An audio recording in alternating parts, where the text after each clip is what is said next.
I'm about to flip the script, flip the switch, magic trick, watch this, watch this. I'm about to make you trip, make you glitch, camera click, watch this, watch this.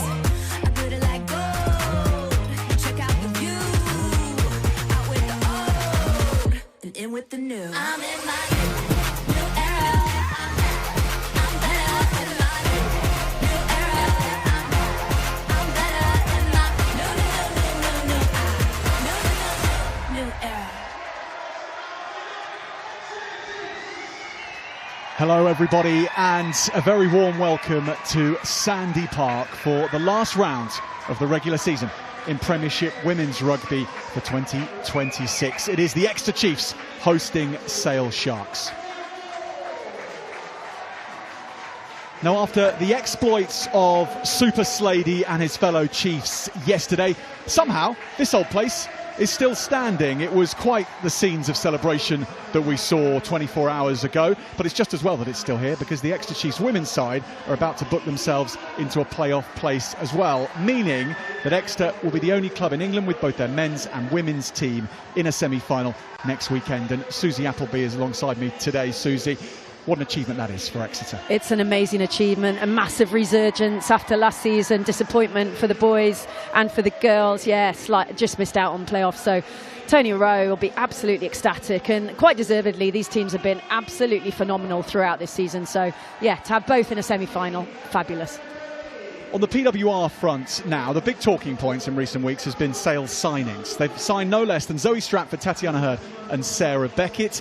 For you, Susie, what type of statements are they making to the league, for the league, and also for Sale?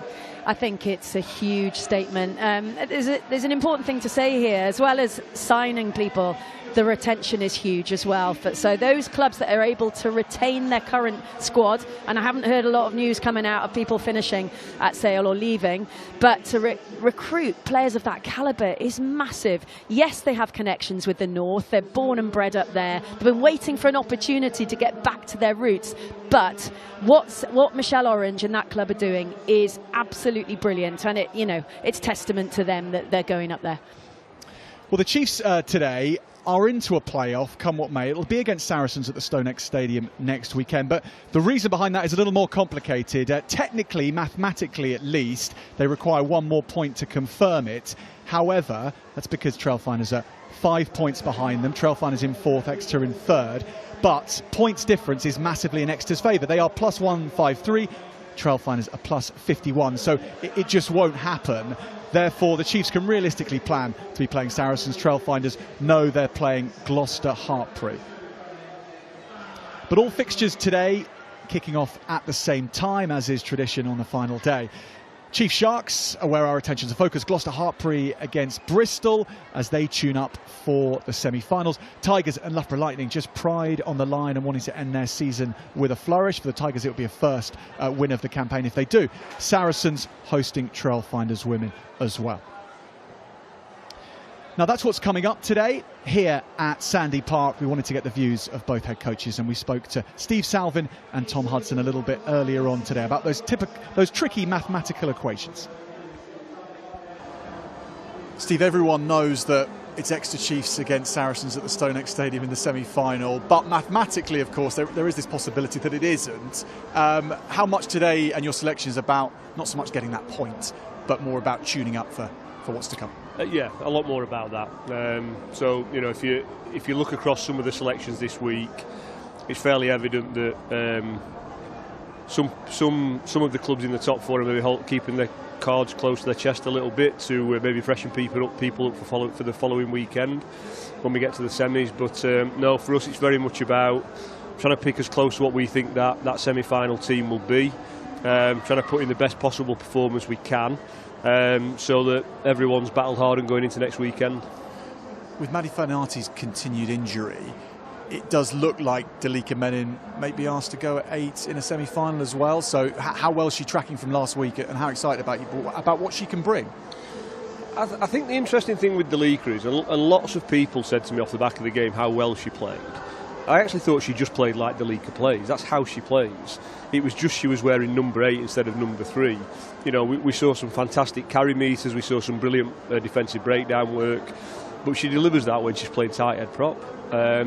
We know because of her athleticism, she's always had that ability to play in the back row. It wasn't planned, and obviously it's come off the back of Maddie getting her unfortunate knock. But Delika was brilliant last week. But it wasn't because she was playing number 8. Delika played the game that she always plays. So yeah, there's a very high chance that she could be involved in the semi-final in the back row next week. We'll see how today goes first. Today is Flo Robinson's 100th appearance. She's been a terrific performer for yourselves. Still only 24. She's a great prospect for Exeter Chiefs. Yeah, she's special. We love Flo. She's the heartbeat of everything that we do, both in terms of the way we play. The personality behind the scenes is very much the heartbeat of what we do. If you're going to be successful, you've got to have good halfbacks. And we know how lucky we are to have someone of that quality playing in the 9 shirt every week. So it's brilliant for her to make a 100th cap. I think it's the 4th girl that's done it here. So over the moon for her, and no doubt she'll put in a good performance today. Steve, thanks a lot for your time. Good luck today. Cheers. Tom, it's been a long time since we last saw Sale in action. How have you spent that Six Nations break with the players that stayed at the club? We've spent some time having some good development. Obviously, internationals go away. We've had in a great position where that means a lot of girls have gone away, but it means that we've had some good time to work on our own girls, our domestic girls, that will eventually become, in a few weeks' time, our Prem Cup girls all over again. And we've a lot of time to think about this game particularly, yeah. You've also, of course, announced some high-profile signings. 3 of them coming in, of course, World Cup winning captain Zoe Stratford, Tatiana Hurd and Sarah Beckett, all returning to the north where their roots are from. I mean, what kind of statement are you delivering to the league with these 3 signings particularly? Yes, externally it is a statement of intent, no doubt about it. Internally, it is a proud statement that we can now facilitate athletes of the game, such as the 3 you mentioned, with more to come. And yeah, we want to make sure we always talk about like getting our environment right, physios, women's health, analysis, everything you can imagine before we start bringing these guys in and the club, and we feel like we're ready. This match today is the first match since the break. You were on a bye week last week, so what a challenge, I suppose, to go out the season on against a Chiefs team which are hell-bent on being in great condition for the playoffs. You've got a team that played together last week in Chiefs that have consistently now selected the same team all over again. You've got a team in us that have had 2 weeks to think about it and prepare for it. Does that mean that they might come out the box a bit hotter with more consistency and we'll have to play catch-up? Probably. Does that mean we might be a little bit more prepared and trying to throw things against them? Hopefully. But looking forward to it. Thanks a lot for your time, Tom. It'll be great to see your Sharks in action again. Thank you.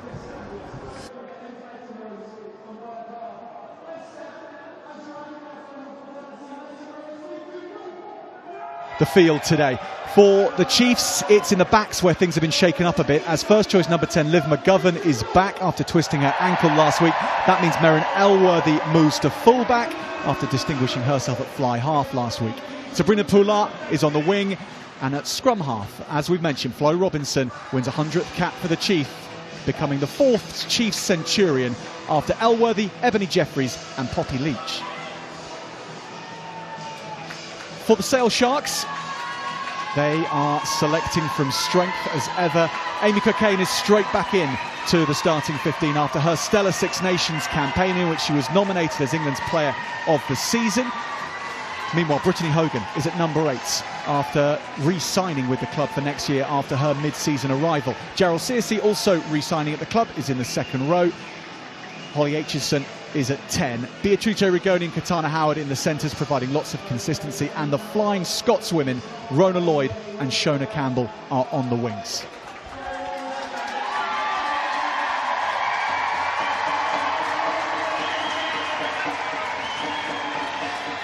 Here come the Chiefs, and they make their own guard of honour for their new centurion, number 9, Flo Robinson. Just 24 years of age. She made her debut in 2020. She's made quick work of climbing up to become the 4th highest ever capped Chiefs women's player. Susie, she's quite a talent, isn't she? Flo Robinson, what can you say? She's robust, her service is sublime. And she's a real cheeky little character, the perfect combination for a good 9. And, you know, I've watched her grow. She was an early signing for us. She came through the uni, that dual career set up. She then actually disappeared for a year to Quins to do a Masters that we couldn't offer here. And she came back because she loves it, and Chiefs love her. And it's brilliant to see her joining that high echelon of 100 caps. Unbelievable. Sale Sharks will get us going with Holly Aitchison kicking off and going deep, and her kicking game has come on leaps and bounds at Sale Sharks this season since her switch from Bristol, and it'll need to be at its best amongst the 4 wins which can spiral around Sandy Park. Alex Tessier is one of the best when putting boot to ball, and she did that last weekend against Bristol. Lizzie Duffy kicks downfield and chases her own. Tessier has rather overshot this, and Duffy takes it back. Excellent start for the Sale Sharks. Gerald Searcy right into the action. Ralph, the scrum half for Sale. Good hands, and Howard moves it on to Cocaine. Quite possibly the strongest player in international rugby. Her Six Nations was a standout performance after a World Cup year as well. She's backed it up again. Paris Redding involved, but she couldn't stop Maisie Allen from taking the first feather in the cap of the day between the 2 number 7s. That was exceptional. Honestly, Jack, she's been doing it all season. Top tackler, but also top turnover. Her stats are through the roof, Maisie, and she makes really good decisions there on that breakdown. So a good carry, but she became exposed. The clear out was not close enough, and it's easy pickings for Maisie. Number 7s don't like to be turned over by other number 7s, do they? That hurts more. Yeah, Geordie Paris Redding, she doesn't need much fuel to her fire, but there'll certainly be some fuel being poured on there. So, yeah, early possession for the Chiefs. In the hands of Cleaner Maloney McDonald. Busy with Ireland in the Six Nations, of course, and back to club duties at home, and on the front foot getting go forward ball Dalika Menin at number 8 today, of course. Wall, fellow Irish woman to Maloney McDonald's, but they just get that connection wrong, the 2 Test players. So interesting. Shorten the line out and get Dalika Menin, who's absolutely ferocious and physical in her carries. Get her in amongst it early, straight over the gain line, and then Ireland combining, but just a little knock on. But you can see the intent that the Chiefs are coming with. Big physicality, big post contact meters. That's what we'll be seeing today. Sale Sharks have been working with the 18 or 19 players they had that didn't go to the Six Nations on very tailored individual programs to make them more powerful, and one of those who's really made leaps and bounds, and that is Tysh Harper, and she's held up that scrum on her side so Sale can play to the left hand side with Campbell. Full of tries, full of running this season. 8 times she's crossed the whitewash in PWR. Shona Campbell scored a stunning try against Chiefs at Haywood Road earlier in the season when the 2 teams drew. McGovern is fielding this, and she kicks safely for touch. I love that. Yeah, you mentioned that physicality. What I really liked then was, and we talked about it at the top of the show, Katana Howard has a brilliant kicking game, and we just saw it employed. So out in behind that first pod, out to a second option as a kicker, and she's looking for that space in the backfield. Now Liv McGovern had it covered. However, net gain for the Sale Sharks, you could say.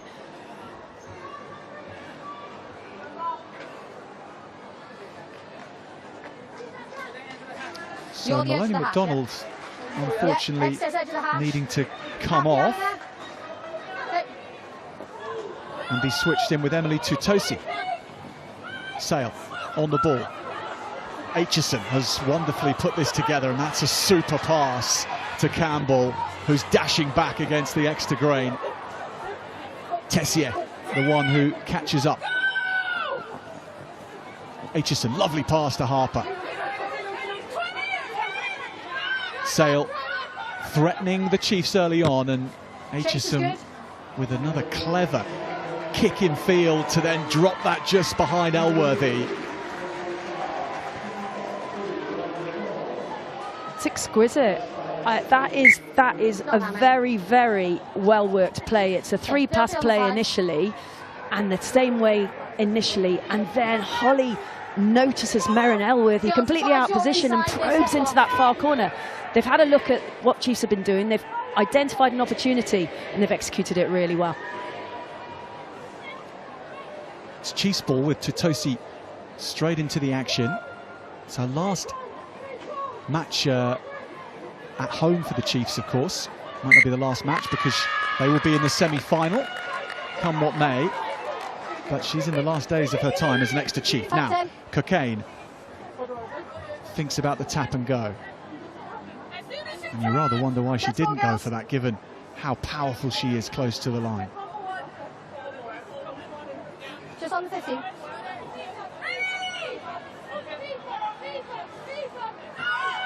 Tap and go for Sale. In the hands of Hogan in that blue scrum hat, and the next wave is there. Sale over the line. But they have to place it back. Wall is in there. Hogan waits. Sale switch it up again. Relf, good hands. Likewise, Aitchison. It's found its way to Campbell. From no run up. She couldn't make much hay. Here's Paris Redding.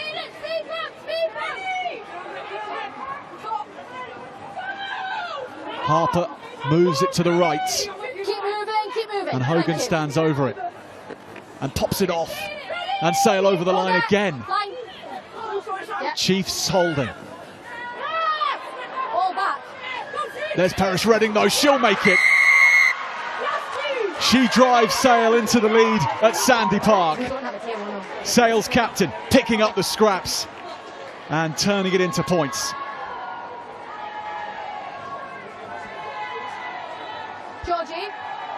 I love the ambition they've come with. I talked about the play already that put Chiefs under massive pressure to exit with that 5-metre line out.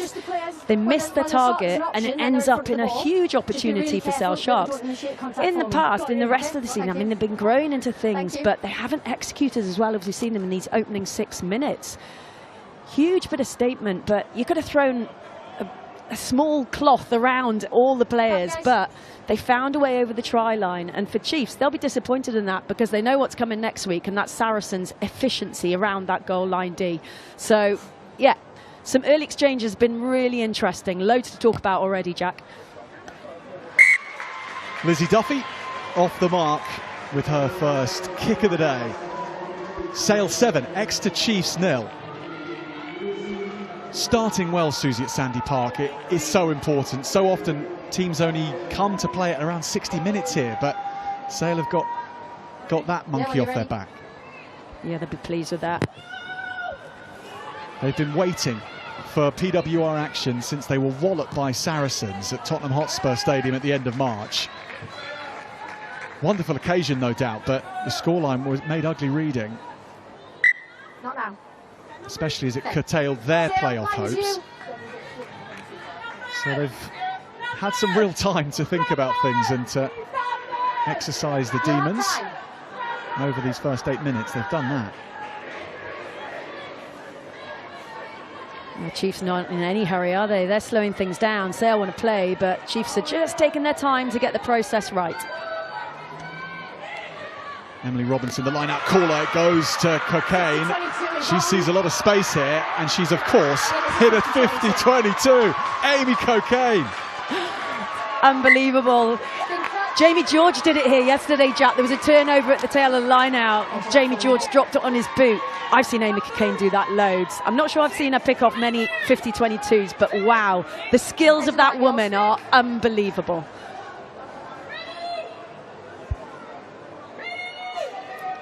Ball in her hands now for the line out. She's gone way over the top for Lloyd, and I think Ronna Lloyd has kicked that up into her own hands. Remarkable skill. Sale with everything going their way in these early exchanges. Gerald Searcy being held up by Van der Velden. Paris Redding can straighten things up again into Allen, and that particular head-to-head is starting to bubble along nicely. Harper. Carry from Nick James. Hasn't gone backwards. But Aitchison will need to tidy up here. Girls, I've got in the way. You've run behind me. It'll be your scrum.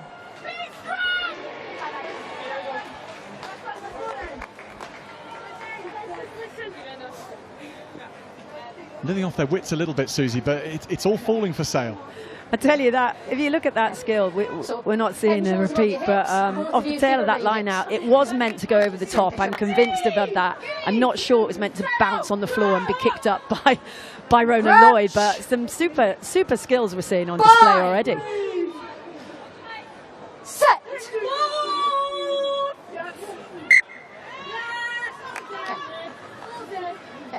You're hinging and you're falling into the space, so I can't reward either of you. Better pitches, girls. Reset. Nikki O'Donnell is our referee, by the way, today. We didn't introduce her at the start, so good afternoon to you, Nikki. And no one ever tries anything on with Nikki O'Donnell on the whistle. Let's go, Judy.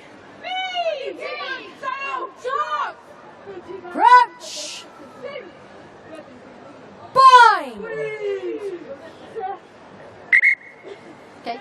She physically can't get a bind on the shirt. Reset, What I'm enjoying already, Jack, is just looking at the setups. With Holly has unbelievable pace and ability on her feet, which means when she stands directly in behind, Lizzie Duffy's already also very, very good on her feet. They can manipulate this defence very, very easily, and what an amazing opportunity in the middle of the field, leaving Katana Howard and our old Italian friend as well, who are also very skillful. So, yeah, really excited to see what comes from this centre field scrum. Ralph takes it to the left. Aitchison gives it to Campbell again. She's got more space this time. Chiefs quick to close her down. Hogan comes at speed. No hands, Black. Back at number 8 after being at blindside for Ireland in the Six Nations. Gerald Searcy to Cocaine. The skills are absolutely on the money from Sale. Now the crossfield kick, aiming for Rona Lloyd up against Maloney McDonald. Maloney McDonald's got a hand to it. Advantage for Sale. So Ralph's quickly onto the ball. Aitchison again, they're stretching Exeter with every pass. Counter there is fine, we go back to the knock-on. Two test wingers who faced each other at Murrayfield in the Six Nations, Lloyd and Maloney McDonald. And the English wing, Maloney McDonald's done really well. Thank you. She has. It was really difficult to deal with, and one of their strengths that Sale Sharks have found themselves in is using the variety of crossfield kicking. And Holly's brought it. She's connected with Rona Lloyd, I think, on many, many occasions this season. Top connections, 18 retained kicks. That's massive within the season. And you can't take your eyes off them, therefore. Where do you defend? Where does Claudia put herself? Dealt with it really well, but it'll come again, no doubt, within this game. Penalty Sale, Hogan taps and goes. You must clearly tap the ball. You must clearly tap it. Okay, 1 to floor.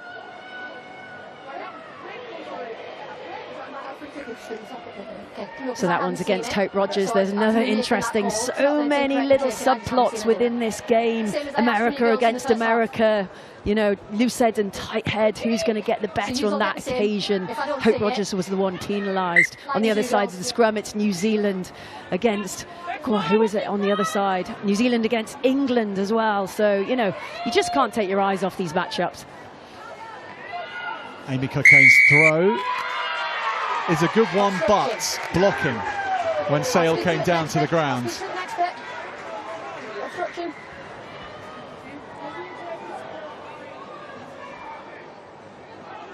Again, I'm liking the variety they're bringing. You know, they've only been back together 2 weeks, with all the internationals have been away. They didn't play last week, so they haven't even had a chance to rep these plays. That one didn't quite come off, but you can see the variety in what they're trying to achieve, and it really bodes well for the future. But the other additional players, international players joining them, it's going to be really exciting to watch them grow. Thank you. Tutosi has Dorothy Wall at the front, but instead it's Robinson who claims it down to her sister in her landmark appearance for the Chiefs. Maloney McDonald kicks it downfield. Paris Redding now looks to find the way forward. And she draws and gives nicely. Relf's charged down now. McGovern was delivering that one. Ambitious from both sides and very, very good to watch. The full width of Sandy Park being sought by Sale Sharks. So good to watch. Georgie Paris-Redding is so quick. She was standing up defenders, but she knew that she then made her way to the 5-yard line and then gave that perfect push pass. Pass selection, accuracy of pass, everything was on point, just a little charge down. But as you said, gosh, it's exciting already, and we're only about 15 minutes in.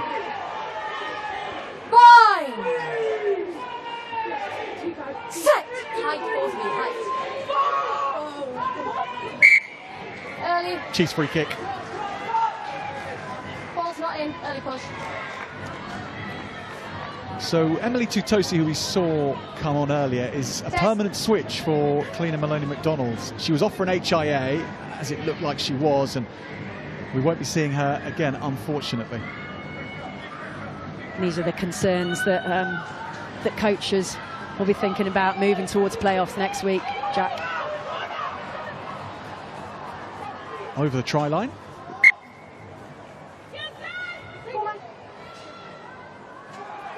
Yeah. Chasers behind. First chance for the Chiefs, perhaps, to put some pressure, some real territorial pressure on Sale Sharks.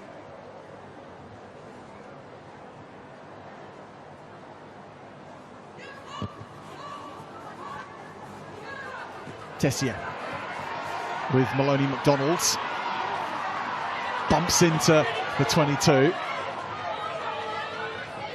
McGovern has Amy Rule as the next wave. She clatters into Tysh Harper, that New Zealand English head-to-head that you pointed out, Susie. Playing out in open play. Lovely break here. McGillivray on the charge for the first time. Rogers now on the charge. And when the Chiefs enter their own 22, things change. They turn up the wick. Robinson, Elworthy, in at fly half as she was last weekend. Good hands, Poulard. McGillivray has Maloney McDonald outside her. First chance for the Red Rose. And she skips in at the corner and runs it as far around the post as she can. Maloney McDonald scoring at Sandy Park again.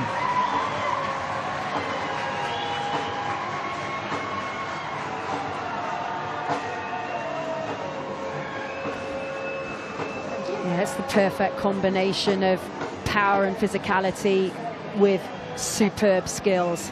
We can see the confidence of the Chiefs girls just to keep that ball alive. This is Nancy was attacking down the right-hand flank, took an outside arc. This time she's on the left-hand flank. That effort upon effort to make that connecting pass, and just the perfect little push pass, timing, all done to perfection to just get Claude over the line again. And Claude has been prolific. She had a fantastic game last week. She was popping up in the middle of the field. This time she's on the edge, and that's where the beauty of Claudia McDonald, you know, she can appear anywhere. She's a multiple threat all the time, but that lady kicking the ball is also so talented, so skillful, and it's very, very difficult to defend. If you give Chiefs ball on the front foot, you're going to have to pay.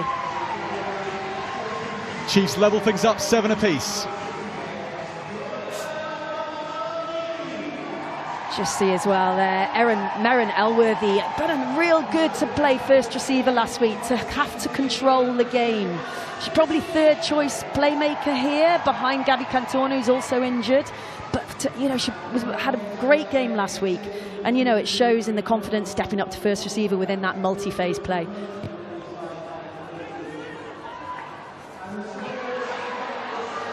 Take just before the touchline from Poulard.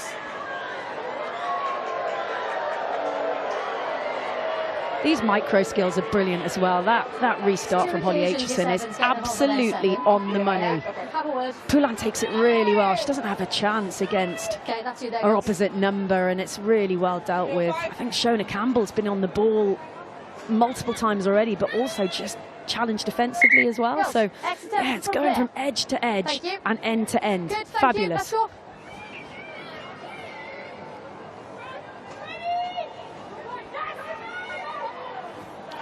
overthrow, and Tutosi takes that into her grasp. Chiefs on the attack again. Here's Wall. Knock-on advantage. Just as quick as we say that, it's Sale on the front foot. Cocaine fancies herself again, stabbing it through. Come back to the scrum. Too much of a good thing.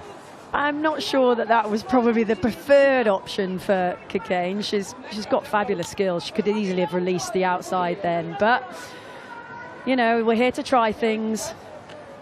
Yeah, I think Shona Campbell could have had the backing of herself down that wing, but they knew they were on advantage. As you touched on, Jack, what a fantastic Six Nations Amy Cocaine had. Bind! Set!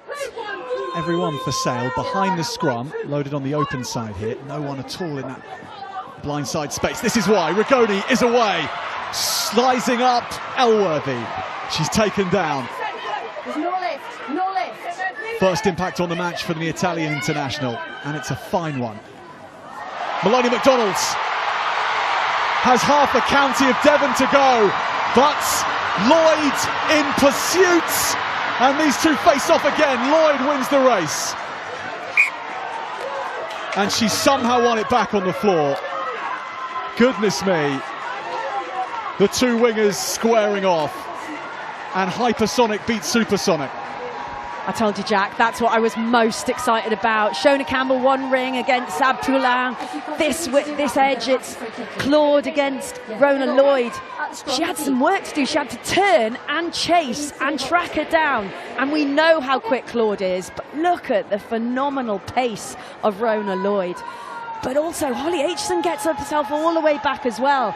As you said, that's exactly what you want to see. You want to see those effort, backed up with effort. It's a shame. The initial break is brilliant. They get just Nancy McGillivray makes the wrong read. She bites in, and that gives that opportunity for a clean break. But just from there, just picked it off. And Claudia's read in the beginning was very, very good. There we are.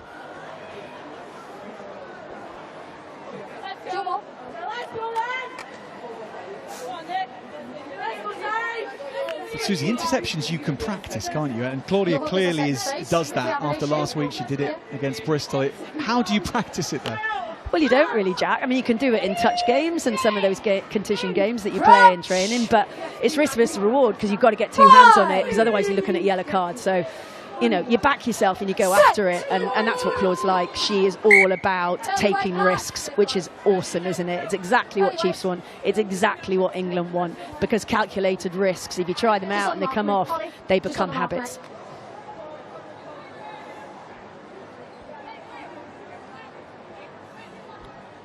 She is also, is she not, one of the most error-free players in the England team, and of course in this Chiefs team as well. You very rarely see her drop a pass, give something away.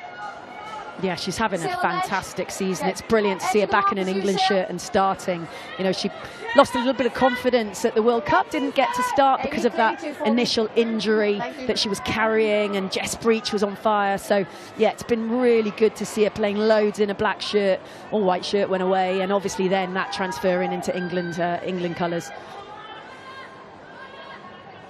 Chiefs lineup. Van der Velden gets airtime. Gerald Searcy penalised.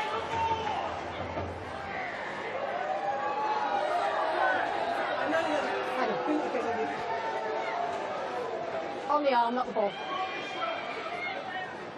Well, I think she's unlucky there. It looks like she went for the ball, but as you said, Nikki O'Donnell, she's in charge, so yeah, it's unfortunate. Sale Sharks line out has been a massive strength of theirs and is only going to get stronger. If you look at Zoe moving up the road, absolutely imperious in that area. Sarah Beckett isn't a slouch either, so yeah, something that they're really going to look to build upon.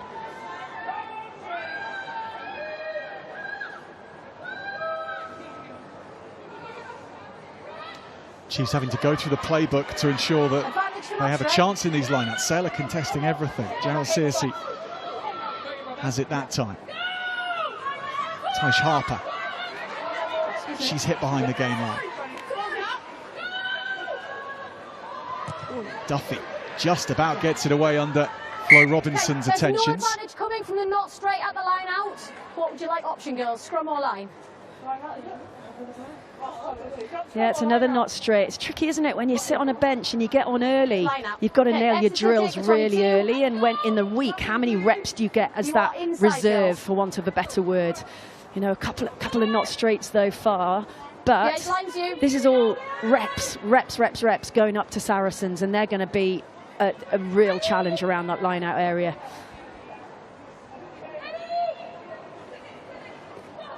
Sales line-out holding up a little bit better. But the play after is not. Paris Redding tries to make the most of it. Maloney McDonald's tackled by Katie Childs. Second attempt. You're on the ball first. That is really unfortunate. Katie Childs, the speed from the tail of that line out was unbelievable, and her speed to get over the ball as well, but just deemed to have got it a little bit wrong. Yeah. Some little moments within this game, Jack, are just intriguing. You know, you're seeing players stepping up. We saw Rigoni with that line break but couldn't quite finish off. Katie Childs has grown through this season in that Sale Sharks shirt, and that's what happens. If you get good players around you, everybody grows. And when we talk back to the recruitment, the retention, if you retain and you recruit, everybody grows. The competition for shirt is going to go through the roof. And Michelle in charge doing really good things. One can only imagine how much smoother some of those conversations go with Katie Daly-McKean picking up the phone.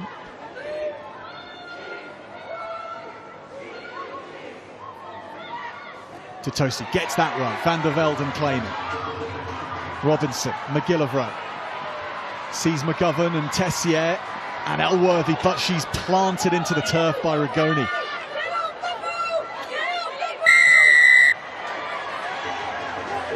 Flo Robinson absolutely incensed with that ball being slowed down. Yeah, that's frustrating for Sale Sharks. They marshalled that play. It was pretty lateral, the attack, to be fair. Skills, you know, the timing was on point, but it was all a bit lateral, and they marshalled it really well. But then Rigoni gets after that ball, and she just gets that decision wrong. It's penalty backed up with the penalty, and that's when they grow it as a side. That's what they need to be able to cut out. Just inviting Chiefs into the 22. You're fine. They'll come in. I promise you'll be okay. Can Chiefs get it right again? Wall claims it, and they set things up. The body positions are looking good.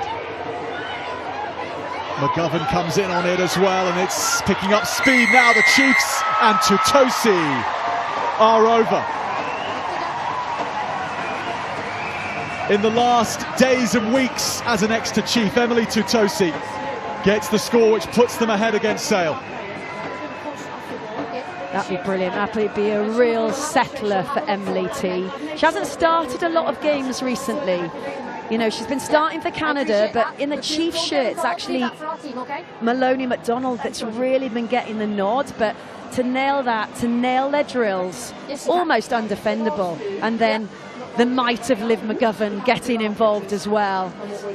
That'll be really pleasing. That is something they repeat in the week, and again will be so important in their variety of how they're going to attack next week. Not just next week, I mustn't get away from this week, but heading towards a semi-final, you want to get those kind of things nailed on. And for Emily to be getting over the line, fantastic. Once the season ends, she's heading back to Canada to take on a coaching role, staying in the game.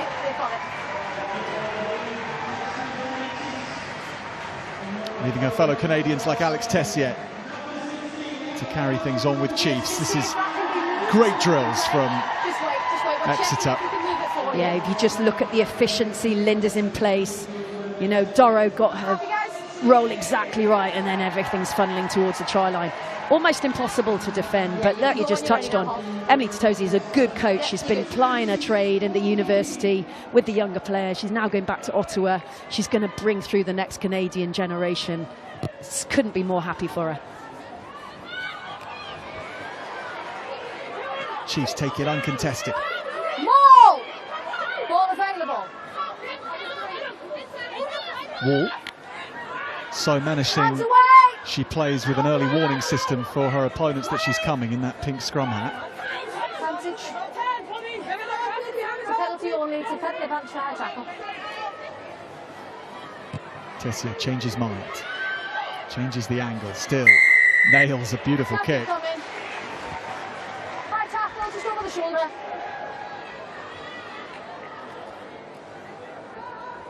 Yeah, she had a little glance. I'm not sure she realised initially she had a penalty, but then little glance to her left, and Alex Tessier can light a field up on her own, again with her footwork and her skills, and she doesn't hold back. She loves to play ball. She's very French in her approach.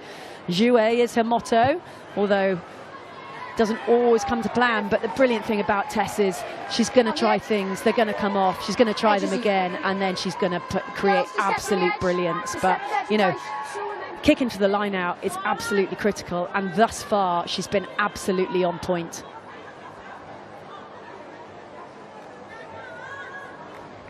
Chiefs settling into a little more Exeter rhythm now. Sale haven't seen the ball for a while. McGillivray. McGovern and Allen now.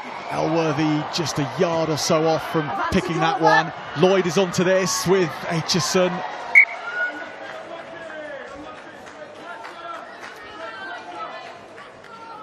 Gosh, as that kicks up, Holly or Rona's under the sticks, really. But I can see what Chiefs are trying to do. They're bringing in a play, and they were using it last week. That's where Claude scored with a lovely offload off the floor. So it's a multi-threat attacking play with loads of options, but they've just had a slight adjustment. Liv's back in, obviously Merrin's gone back to the full back, so just need to, you know, and they'll keep working at it, and that's what today will bring them the opportunity. Keep working on that, because they'll then take even more confidence into next week.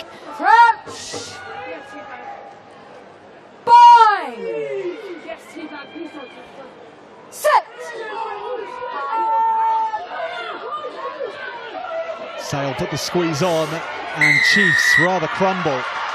Arm in the air from Nicky O'Donnell. Well, Tysh Harper rightly getting plenty of the plaudits along with Amy Cockayne and Nick James. She has been interestingly working on her lower leg drive, not ostensibly for scrummaging, although of course it will be helping, but because she wants to improve her dominant tackles. So in the break that we've had, her and Charlie Beckett, the defence coach, have been sitting down. She's their top tackler by statistics in terms of numbers, but she has one of the fewest dominant tackles. So she's looked at that part of her game. She's worked on that. Lower leg drive is the area she's improved in, and no doubt some of those dividends paying off just there. Donaldson up and down, and Sale moving, and Cockayne wanting the ball. And Chiefs have been spun all the way round. Well, that has been dropped, but we go back to the penalty. Early contact. Early. Hogan picks and twists to the left. Tutosi was onto her. Little pass to Harper. Just can't hit that line with quite enough power. Hands away.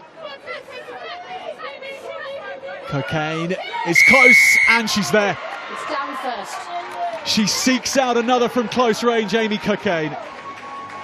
You just can't stop her from 6 inches. I'll tell you what, Chiefs they switched off for a second. Brittany Hogan did not switch off. She was on that ball, she wanted to play.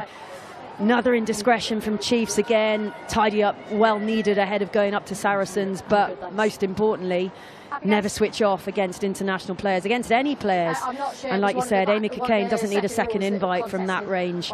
And interesting, Rona Lloyd was calling it over this side as well, so there was space on a couple of options there, but route one was the option.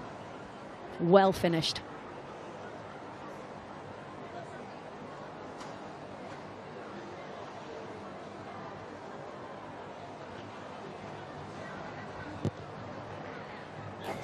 Duffy hits the post, so Sale stay 2 behind. Chiefs 14, Sale 12. I was running backwards. It's my own fault.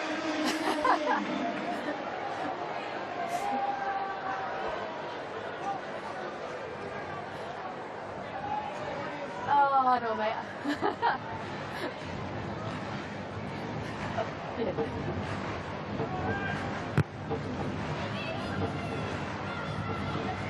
Chiefs down the middle. Amy Ralph backtracking quickly. Howard drops it to big cheers at Sandy Park, because this will be set piece from which Chiefs can launch another play. She just took her eyes off it. Amy Ralph initially has a little stumble, which gives Katana a little bit of pressure, but Katana's an experienced player back in the USA fold, which is then to just recover really quickly. You haven't got any moments to waste in these kind of games. You've got to switch back on. Next scrum, and we saw what happened at the far end of the field.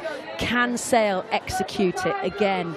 And for Chiefs, all those drills that you do, don't get that second nudge that Sale put on them. Let's not be taken apart by that. So another interesting moment coming right up. 5, 6. Exeter's last scrum was folded by the Sharks, but they get this right, and away goes Menin off the base. She's hunting the try line. Wall sets herself. Allen in poacher's position.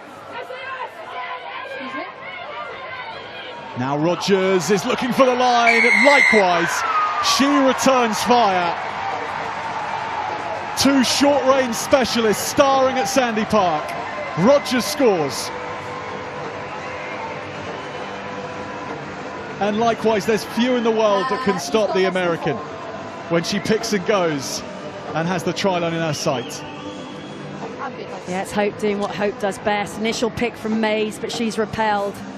There's a couple of picks same way, which then meant that the defence overfolded around the corner. Hope is one of the best in the world at that. She'll see the opportunity and she'll take it. And she's so powerful. But initially, it's a tight head powering off the base of a scrum. So tight head in a number 8 shirt, looking really, really confident, growing in confidence every step that she takes. And the beauty is she doesn't have to stick her head in the front row. So Dalika can bring her absolute massive skill set to the fore, but without the ultimate fatigue that you get from having to stick your head in the front row. So, you know, the power game is where Chiefs really do dominate, and we're starting to see that slowly, steadily, 37 minutes in. Yeah, really impressive.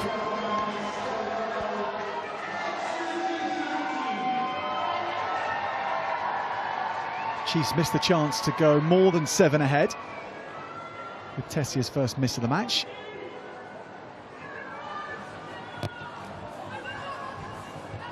The Sharks send things downfield. Again, Poulard. Paris Redding does her best to disrupt, but Chiefs have worked this to Tosi. Take him back. Wait in front. And Tessia keeps it low, skidding across the turf. Duffy 50-22 is on. sends it to the left. Tessia has to take it and takes the ball out of touch. Yeah, you mentioned the wind earlier, Jack. It swirls around the place. You could see that one go straight up in the air, but actually then drift off towards the touchline. Really difficult for Tess to deal with. But nice little option from Lizzie Duffy. She's having some good moments in this first half. Girls, step out. Cocaine to Hogan. And Charles. Wrap-around pass with Gerald Searcy there, trying to save the space to then release the likes of Duffy, but McDonald's away. And she gives chase. Ralph in the hunt. Campbell can't keep pace. Maloney McDonald is leading the race, and the ball stays there. But it's just in touch. Just checking. We're just checking. The assistant referee's flag was raised before Maloney McDonald dived on it. So she's pressed it? Yes. And she wasn't in possession? She's pressed the ball down, on the line. On the line? Is it right? Yes. She's done it. Maloney McDonald has won the race to beat Sale and the ball.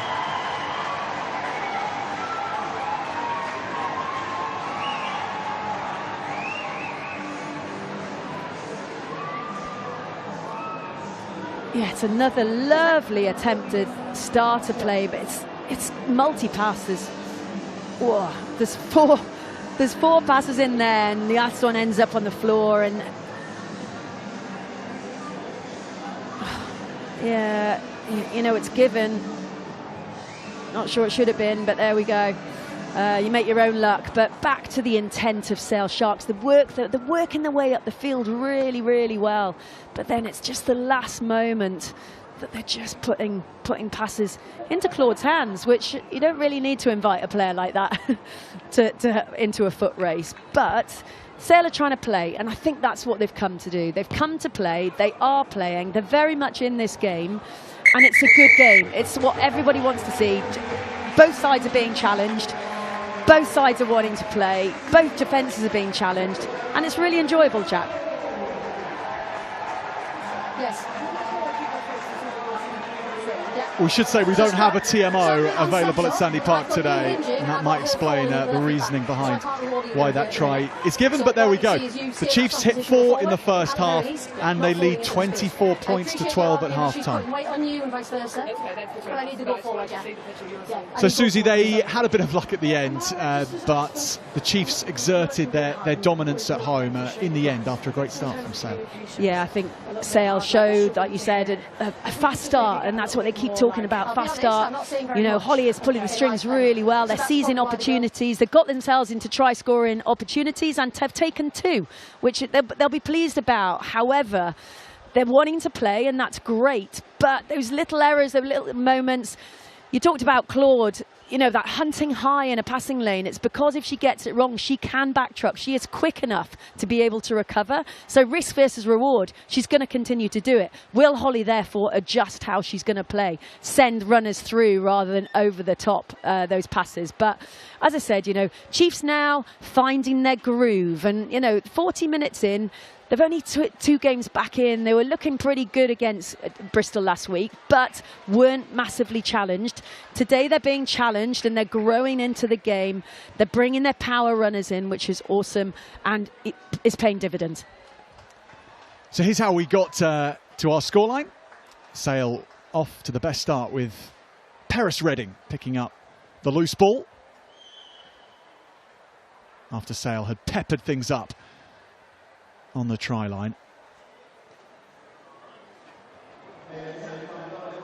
It just came back quickly, and it was the Sale captain who reacted quickest. The Chiefs were straight onto things after that to level it up. A lovely try, all through the hands, close to the gain line. In the end, Claudia Maloney-McDonald running it in.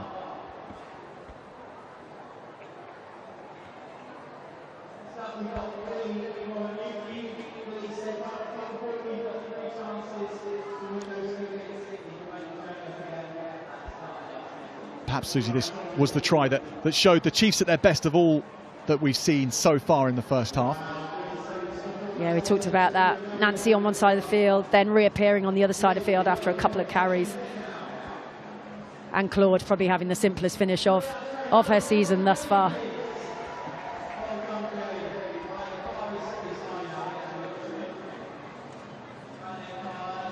It was the forward mob who did the job next. And with the ball tucked under her arm, Emily Tutosi, who touched it down.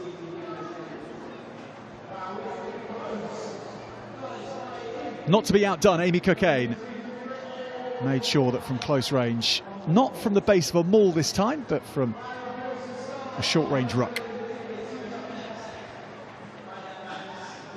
There are players in this game who just can't be stopped from that kind of range, and we saw another one after that in Hope Rogers.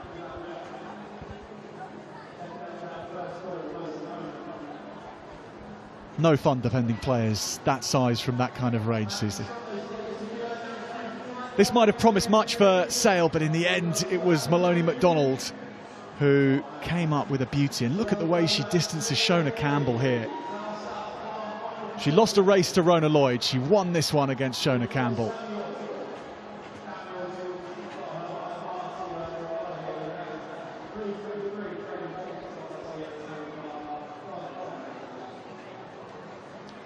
So, Susie, we won't look too much into whether that try should have been a try or not.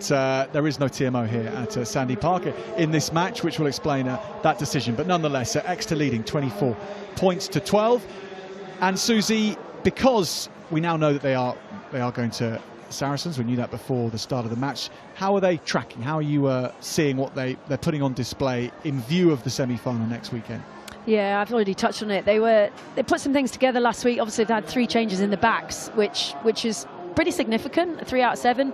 But they're just feeling their way back into the continuity, you know, because effectively they're 2 months out from having played alongside each other. So the power game is coming to the fore. I've already mentioned it. Set piece settling slowly, but they'll be wanting to work on that. There's some words in the change room about, you know, the accuracy of what they're doing there.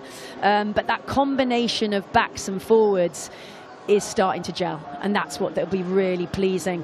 The question will be, 40 minutes, can we raise it? Can we really raise it and put fear into Saracens? That's what you want to do. You want to send a message now. We're coming to Saracens. We have no fear. We are good. We have multi-pronged attack, and we're ferocious in defence. Let's not forget, they are top of the defence charts across the league. You know, Maisie Allen is individually, but Chiefs have made the most successful tackles across the league, which invites attackers. You've got to find another way. And Holly's finding that already. She's looking for passes that have come off in the past, but she can't find a way through. And that really asks questions. Zoe Harrison is on fire. So you need to ask Zoe some serious questions. I've said a lot, Jack, but hopefully that kind of sums it up. Pleased, but they'll want more. But also they'll want to look at little changes to the combinations, because the bench is going to be massive come these playoff games. Well, one of the teams whose progress towards the semi-finals was maybe just delayed a little bit, Gloucester Hartpury, after losing to Trailfinders Women in Ealing last weekend. In case you missed that match, here are the highlights from it, or in case you watched it, then review and enjoy. It's a cracker. New era. Ponsonby goes high towards the middle, finds her New Zealand teammate in Borland. And here comes the heave from the crowd. It's at the back there somewhere. They add a bit of ballast to it. That's moving for the Trailfinders. Surely it's over, and it's the home side that scores early. Trailfinders on the scoreboard, and every point matters. If they win this match, they are into the playoffs. And there's the warning. Blackburn breaks away. Sheckles takes the ball. She's on her own. Bit of support comes in from Dalla Valle. Blackburn arrives. George, round her ankles, looking for work as we see Pritchard coming off her wing. And they've recycled this so well. Oh, nice from Lewis, out to Singh. Just needs to touch down. That was so nicely worked. As soon as Trailfinders get ahead, it's Gloucester who strike back.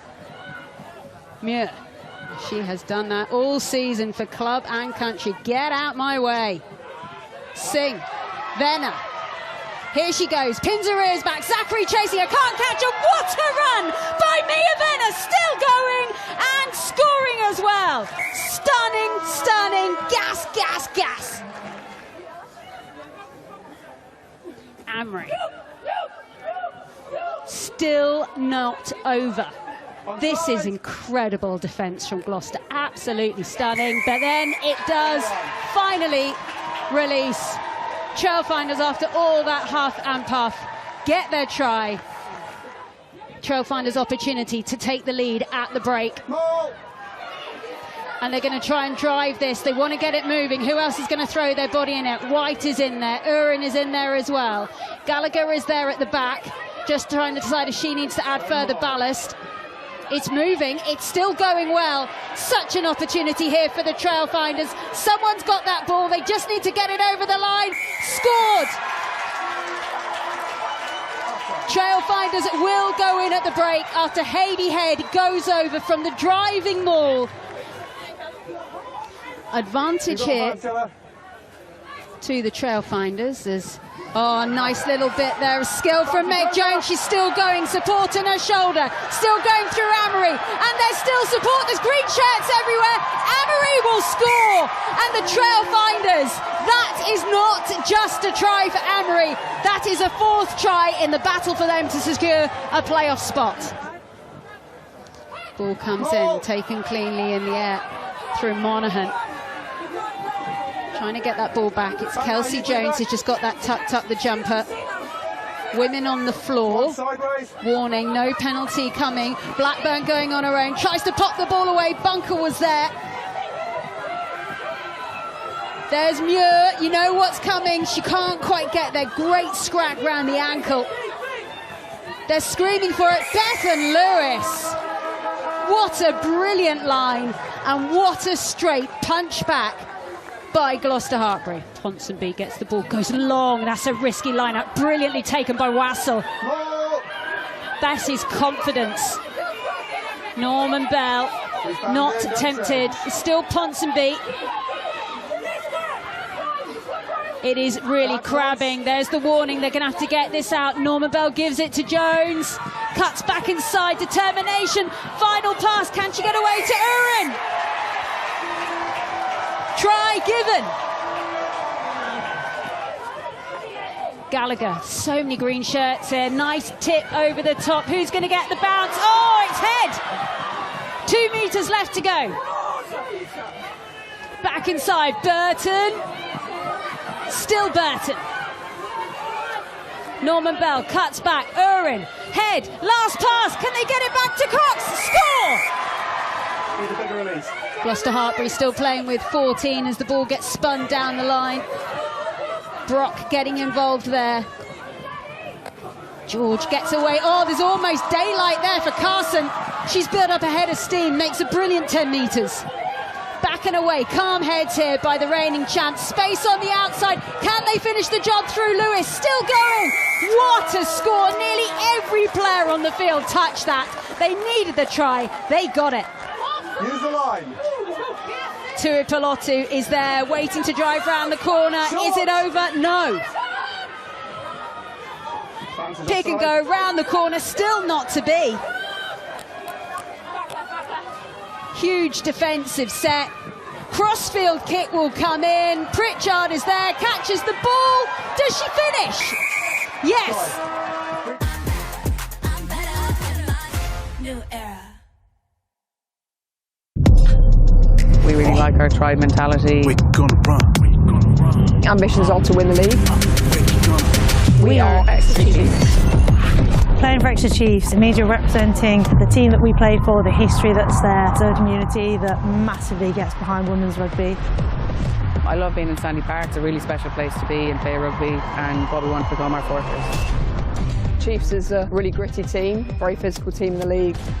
We play for each other, we're very united, we work hard, and we play till the 80th minute. It's everything I love about rugby. We've had a little bit of a revamp. We're going to show a little bit more of what we can do to our skill set. It's going to be strength, it's going to be speed, it's going to be a new form of attack from us. We fear no one. We are Sail Sharks. We fear no one. This is our city. The only team in the north, and that is something that we're so proud of. I think anybody north of the Midlands is going to get behind Sail Sharks. We have such a loyal fan base. You can always hear the drums and the die-hard fans who show up to every match, rain or shine. I'm so excited to play at Hayward Road. It's always an amazing atmosphere whenever I've been there before, and yeah, just to be back home. Sail are going to bring passion, they're going to bring freedom in rugby, they're going to bring a lot of flair, and it's going to be an exciting time to be in the north. We're going to score some tries. Bring it on.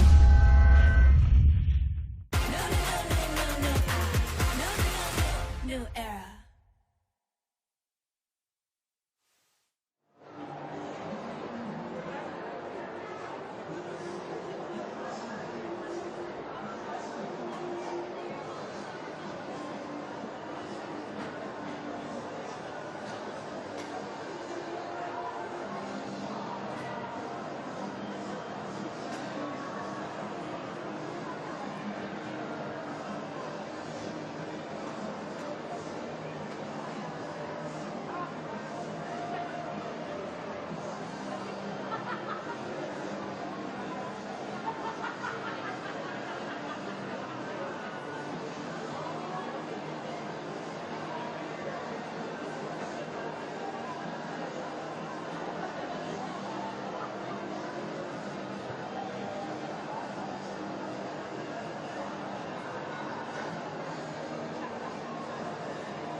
Welcome back, everybody. These are the half-time scores from around the grounds. Bristol Bears leading Gloucester Hartpury 19-7, and Saracens thumping so far Trailfinders women 40 points to 7. In terms of the playoff, that's particularly interesting. Loughborough Lightning looking to end the season with a win, but Tigers holding on to them as well.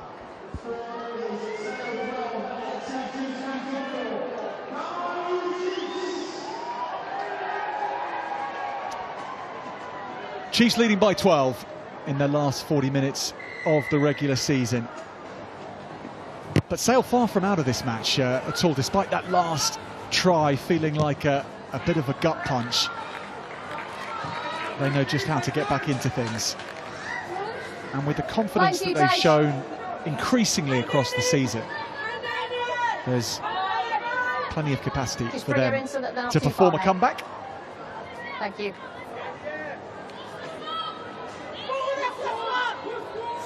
Chiefs will want to keep their foot to the floor.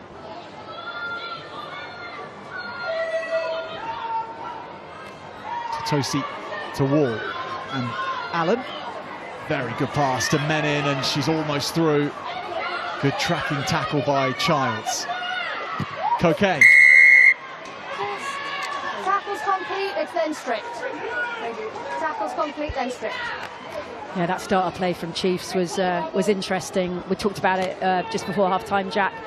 They've gone a little bit more direct. They've got Delika attacking the seam. That's the disconnect between the tail of the line out and the first defender. And she does it really well and gets over the gain line. So a little bit more direct, but the same threats as an opportunity if they want to play to width. So that's the option that they're looking at. We'll see how that progresses in this second half. Yeah, edge of that mark, girls. Yeah.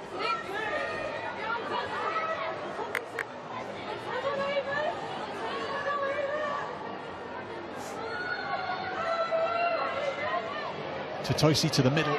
Wall times it well, but Menin just couldn't take it cleanly. And that Chiefs set piece for the first time from a line out buckles. Yeah, she just popped up there. It's not her usual role, and again, that's the drills. That's Delika in a different position. You can see her popped up there, and it just doesn't quite come off. But again, you want that to happen today, not next week. So, you know, they'll have a look at that, but they won't be disheartened. It'll just be our refocus. What's the next job? Scrum down, let's go. Crouch! Saracens, meanwhile, giving away nothing so far with their performance up at Trailfinders. Set! This match and that match will be reviewed heavily by both these teams before next weekend.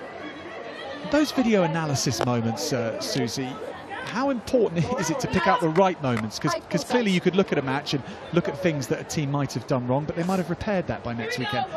It's really important, the analyst's job. Well, it is the analyst, but it's the coach and the analyst combining together, and the senior leaders. So we saw the little huddle with Chiefs before they went in. They'll have a conversation about what's going well for them, what isn't. But back to the video analysis, you're looking for themes, Jack. You're looking for themes in attack, themes in defence, that you can enable yourselves an opportunity. It's this side now. Robinson takes it quickly. And Chiefs are going to work here. They've got numbers over to the left-hand side. Tessier and Elworthy and Maloney McDonald at high speed again, eyeing up the try line and crossing. And then everybody dives on her. Has she got it down? You have Brandy. Maloney McDonald scores a hat-trick at Sandy Park. Yeah, it's Becky Piddleston, and she thumbs up straight away, the touch judge. No debate this time. Claude's on a hat-trick, but that was really simple. If you looked at the Sale defence, they did not react at all. Flo wants to play. You've got to be alive to that. Flo always wants to play. So switch on, get your defence sorted, and they didn't. So that'll probably be the easiest one, or another of the easiest ones that Claude will take. And I wouldn't be surprised if she leaves the field pretty soon, because you need to now think about looking after players. You don't want to overdo it. You don't want to risk any niggles or injuries to key players. So that'll be the skills around, you know, these next 10 to 15 minutes. Have you had enough in that continuity piece versus, you know, that risk versus reward that we talked about again, Jack? Got to get that right now.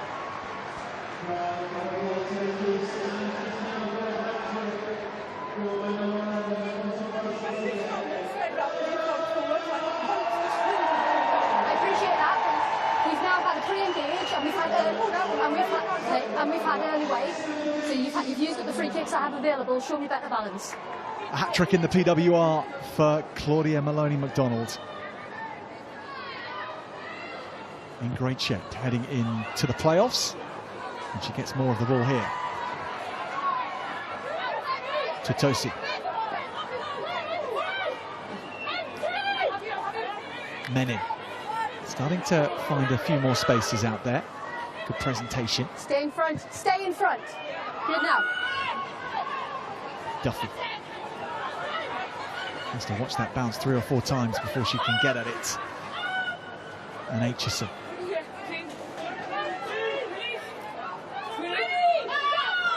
Nick James to Hogan. Has been a very good addition to the Sale team. Brittany Hogan. Good now. McGovern.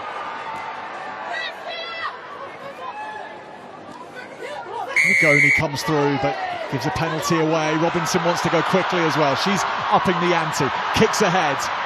Lloyds doesn't get a full hand to it. Hang on. And she might be penalised for that. Just go away. Step back. Has 14 deliberately pushed that ball into touch? I can't be certain, and therefore we're going with a line out. Okay. My decision. Okay. So it's just a line Yeah, out. so we just see Flo Robinson never hanging around. We saw it a few minutes ago, caught them off guard, ended up in a score. But again, you know, we should sense a little bit of fatigue in the second half of Sale Sharks.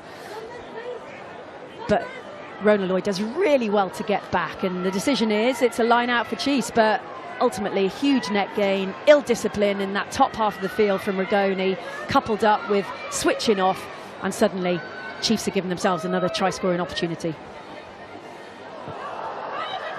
Tidied up by McGovern. Robinson again, she's taking on everybody by herself. And they drive straight. Hands away, Red! And Robinson gets up off the 4 quickly. Don't pull her in.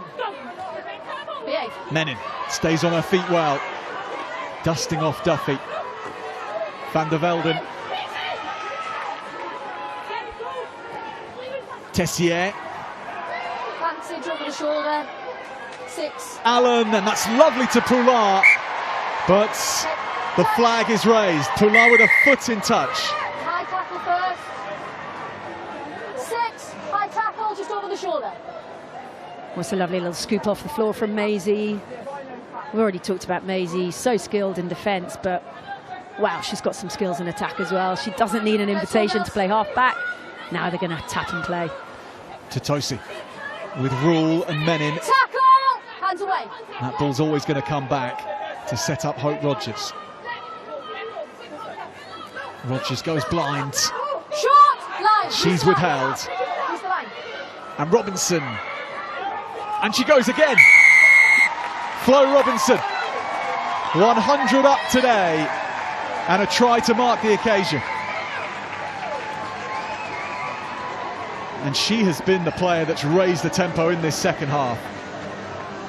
She really has, Jack. She's 100 up, but wow, there's no energy missing from Flo. She goes without the ball on the first occasion, but then she doesn't quite get hold of it. But no knock on, so free to go again. Really popular scorer down below us, Jack. We've got a whole load of people that were in hospitality earlier. Her mum is amongst it, her dad's amongst it. They're raising the roof. They're absolutely loving what they're seeing in front of us. It's the first time at Sandy Park that the women have had hospitality. I was in there, invited by Gallagher. The vibe was brilliant. Tricky and Gabby Cantona were hosting it. You can imagine what that was like. And that is the step forward for Chiefs. How can we make this game as big as the performance on the field? And it's just awesome to see that kind of thing developing here at Chiefs. Well, you were a guest of honour, Susie, of course. I managed to sneak my way in somehow. I wasn't allowed there for very long, but I did get a real feel for it. And also, Chiefs are trying to do something different with hospitality, which could have been in tune with the women's game in general. It wasn't the usual vibe, but it had the components that you like, chatting to current players, having a good time, of course, a few drinks going on as well. But there was also a DJ. It was a bit like a daytime disco in there, wasn't it? Yeah, it was awesome. And I think I had to come out here a little bit earlier, but Maddie Feanati, who's sadly not able to play today, carrying an injury, but she was doing a Q&A. As I said, I've already mentioned international players who were hosting it, and that's the next thing for them as well. You know, how do they pave the way into the future? You know, Tricky Adele McMahon is doing some commentary because, again, she hasn't been able to play for Ireland. She's been injured. So, yeah, but growing the whole game is what Chiefs are doing really well here at Sandy Park, but out in the community as well. Crouch! 5! Set!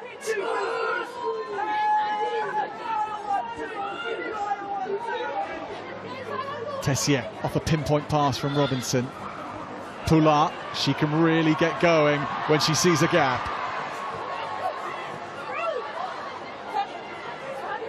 Allen. McGovern loses control of the ball. Sale have it back on their side. It's late on the 9, you want the same floor. Late on the 9. I love the chat that Nikki O'Donnell is. She is literally talking the teams through this game. Therefore you don't hear any back chat. Jack, she's in control. She's explaining every decision. She's encouraging them. She doesn't want to blow a whistle. She's just marshalling it really well. I love to hear it.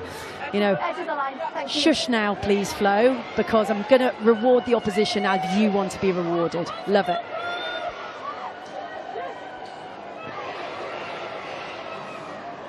Hogan. In 5. And Childs. Katana Howards. Rigoni was the option, but it just bounced off the Italian international. The plays that Sale Sharks are bringing in are really, really good. Their timing, not surprisingly, is just off on a couple of occasions. Rigoni was a little bit early on that one, but the intent is there, the skills are there, the line-out's functioning really well, as it has all season. I'm really excited. I've already said it, but I'll say it again. I'm really excited about where this team is going to go. 1, 9, 13 and 5, yes? They're coming to you. Charlie Beckett and Tom Hudson this week were quite upfront about they expected rustiness from the team in the first 20 minutes. Actually, that didn't really happen, but at different points since then, we've seen a few disconnects, and in that last moment was one of those. They did have the disadvantage of not playing last weekend, as the rest of the league did. So any kinks needing to be ironed out in this match. Okay, let's go, Mark, where we were.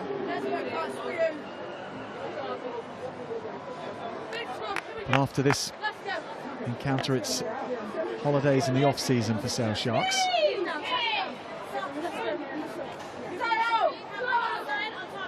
After a rather noisy trip back up to the northwest, I should imagine, Jack.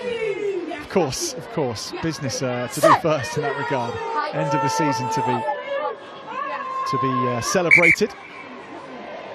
I'm interested here, Jack, just having a look at the defensive setup. So Lizzie Duffy's defending at 10 and Holly's gone into the backfield. So again, little experiments about those combinations alongside each other, but also super strengths in the backfield. If Chiefs are going to kick the ball, which they potentially will from here, Holly gets on the ball really early, can really impose her strengths of, you know, connecting with those back three, the wingers, getting them at release. So I love this. That yes, they might not get anything out of this game apart from a lovely trip to Devon, but for the future, it's always important. Set.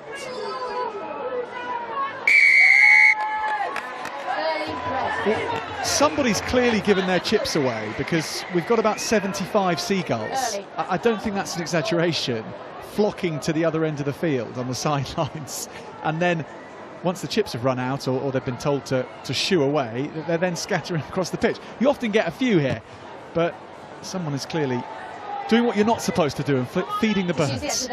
I mean, you're not supposed to feed birds either, but in public places, I mean. Know what you mean, and that's probably the first kick that Tess hasn't gained about 40-50 metres. But here we're going to see it, what I talked about last time. It's the same setup. So Dalika at first receiver, Claudia Maloney McDonald out the back. Oh, we're seeing a change. So Tess is going to have a break. As I was talking about, looking after your players. And as back to the setup, you've got Hope Rogers out there as a threat. Wow, if you see that coming at you, that's going to be frightening.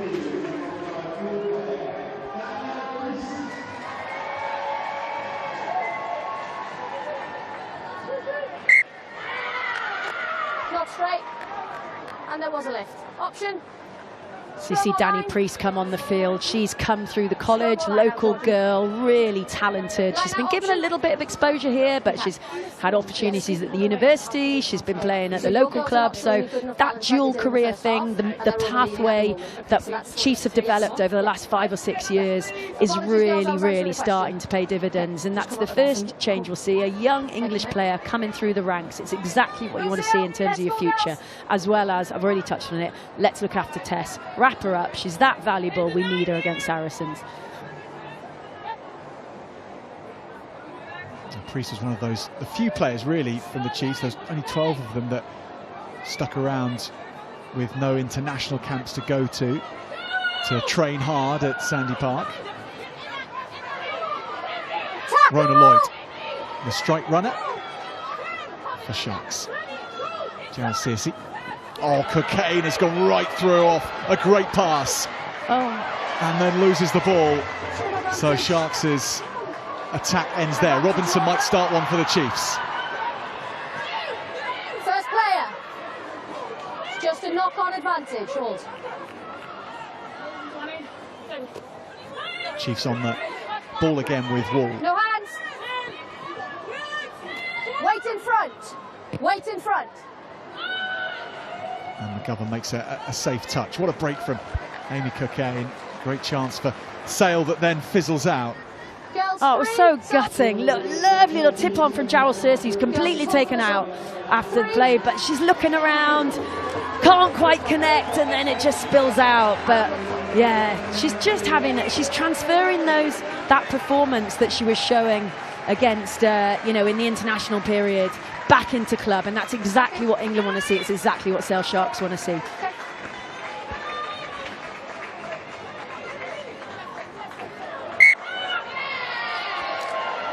Option. Emily. Scrum on line. Scrum option.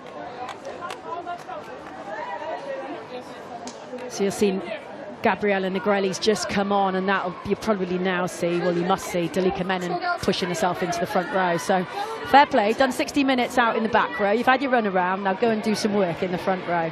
And that's the opportunity that, being without Maddie Fayanati does offer you. It allows you to get Dalika Menon and Rain Rule, both international players of immense quality, into the starting 15. Set.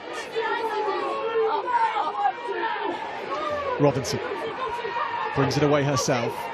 Maloney McDonald in the middle of the field now. Taken well by Poulard. Allen. And Paris Redding takes her down. Wall. Straight into the raspberry wall presented by Sale Sharks. And Elworthy in control and gliding through. Quick hands on. Extremely well taken by the Chiefs, and they're into the 22 once again. Flo Robinson, no surprise she wants to go quickly. Sale hardly reset at all. She's on her knee making a tackle. And they come again. And Van der Velden. Flo, you've got penalty advantage on the 5, okay? And Wall now stands over it. Negrelli. Hands away. Take a step. Leah Bartlett tackles for Sale just on the park. Emily Robinson waits for it, doesn't get it. Now, what they might have been angling for is getting Hope Rogers onto the ball. She can't take it. Instead, Negrelli, those fresh legs with intent. Rogers now gets her chance. 3 Sale Sharks live to the threat. That's fine. We go back. 14. No. You're on your knee making the tackle. Well, Rona Lloyd's off for 10 minutes. Go. Just wait. That's a shame, but it is the letter of the law. You cannot make a tackle if you're on your knee, and they were under pressure, and that's what happens when you build pressure and impose that kind of pressure like Chiefs are doing. it's very, very difficult to defend them. Tutosi took that quickly, and now Chiefs are resetting, and once again they're scoring. And Hope Rogers is once again clambering up with the ball. The American strikes twice, and Exeter have 40 points on the board. And you might see her getting over the try line, but you also sort of saw it in that build-up to that try, Jack. She was on the left-hand flank, she was carrying. Yes, she went on an offload that wasn't quite on. There was then a quick tap. We're going to see it now. Oh, that's the carry. But just working hard on the floor. Again, 60 minutes in from a loose head prop. That's pretty impressive. But the build-up that they're just raising the intensity, keeping the physicality, but bringing more and more. And it's going to be really difficult for Sale to do anything about it. The challenge now, like we talked about, is the last 20 minutes. Can you maintain your performance and take it to the next level and be really sending shockwaves up to Saracens?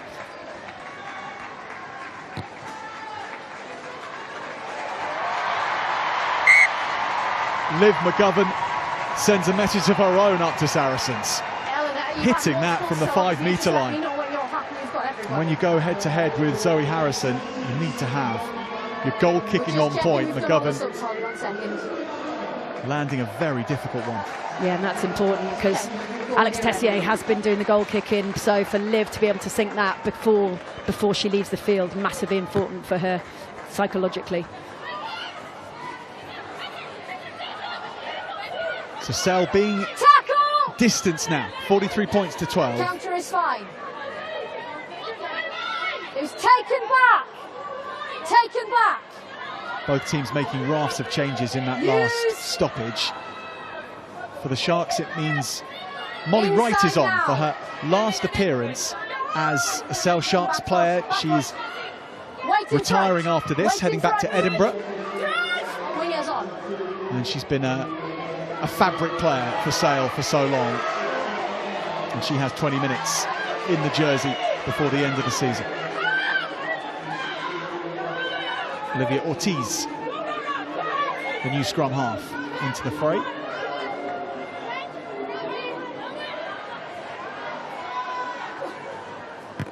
Touched, all on, touched. Aitchison's kick, fielded by Elworthy and Poulard.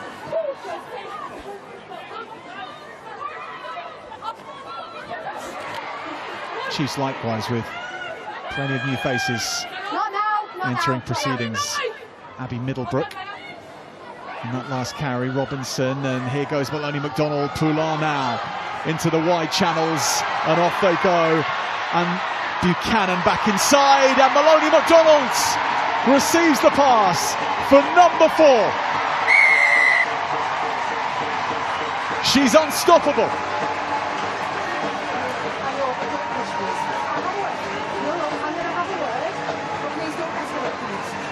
She doesn't want to be taken off. They keep on coming for Claude.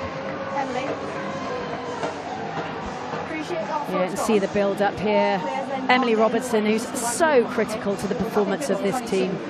She pulls it out the back, connects with Claude, not wanting to just have one touch in the ball. She keeps up with play. Sab Poulin pulls a lovely pass back inside. She's over for a 4th. She's having a lovely day, and again for Claude, it's going to give her a massive amount of confidence for the whole back 3. To see this many touches on the ball is really, really important.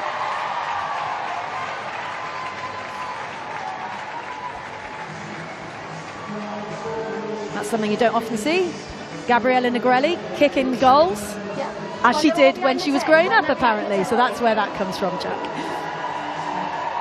I was double checking there. I was a little confused, but the points on the board, and it's what brings up 50 for the Chiefs as well.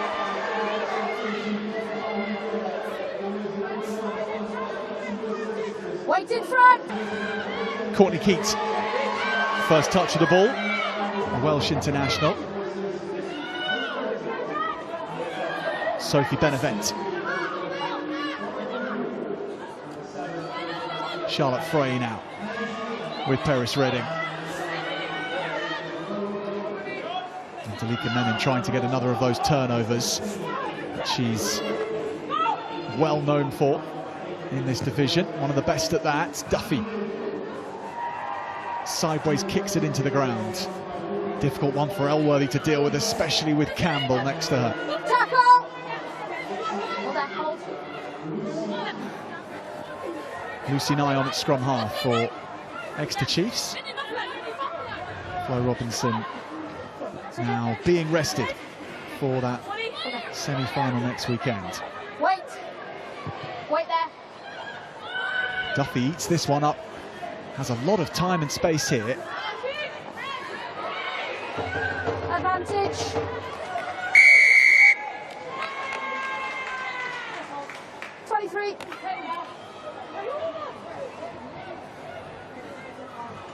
See Abby Middlebrooks come on. They've got their young players on now, and really importantly, Abby Middlebrook could well feature next week, depending on the makeup. You remember, Jack, you've got to get EKP numbers up to 13 for that semi-final. You've had your average all across the season until now, got to hit 13. However, when it comes to semi-final, your actual selection has to hit 13. You do have injury credits that you can bring into play, and they've probably got a couple in Maddie Fairnarty and Taz Bricknell, but really interesting to see who's coming onto the field now.